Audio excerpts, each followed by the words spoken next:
Longsor yang menyebabkan robohnya 10 ruko yang ada di atas aliran Sungai Jompo, Jember, Jawa Timur membuat pemerintah daerah mengambil langkah kebencanaan. Selain mengevakuasi reruntuhan agar tidak banjir, pemerintah juga akan merobohkan 21 ruko lainnya.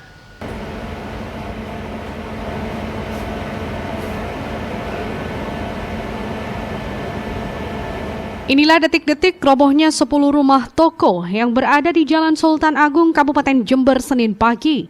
10 ruko roboh setelah pondasi bangunan yang berdiri di tepi bantaran Sungai Kalijompo tergerus arus sungai yang sudah berlangsung beberapa waktu hingga akhirnya longsor. Tidak hanya bangunan ruko, ambrolnya bangunan tersebut juga merusak sejumlah utilitas atau jaringan fasilitas umum seperti listrik, PDAM, hingga utilitas lainnya.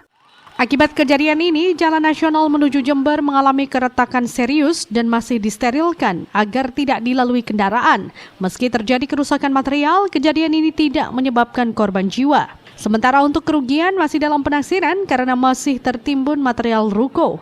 Pemerintah kabupaten juga memberlakukan siaga darurat kebencanaan selama 14-20 hari ke depan untuk mengantisipasi longsor susulan, mengingat lokasi masih banyak ditemukan retakan di lokasi kejadian. Kalau hitungan kasar sekitar 10 lah, 10 ruko yang itu.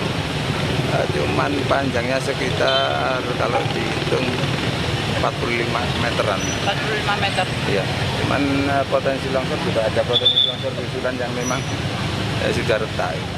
Pemerintah juga akan bergerak cepat mengevakuasi reruntuhan bangunan di aliran sungai agar tidak menimbulkan banjir saat hujan turun. Tidak hanya itu, pihaknya juga akan merobohkan ruko lainnya ke jalan demi keselamatan jangka panjang. Yang pertama adalah mengevakuasi robohan-robohan yang di sungai karena Sungai Jompo ini beresiko banjir.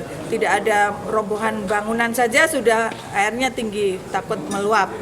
Yang kedua, untuk merobohkan ini tidak mudah dengan misalnya kren-kren yang ada. Kalau kren itu mendekat kepada bangunan justru bisa memperberat dan membuat roboh.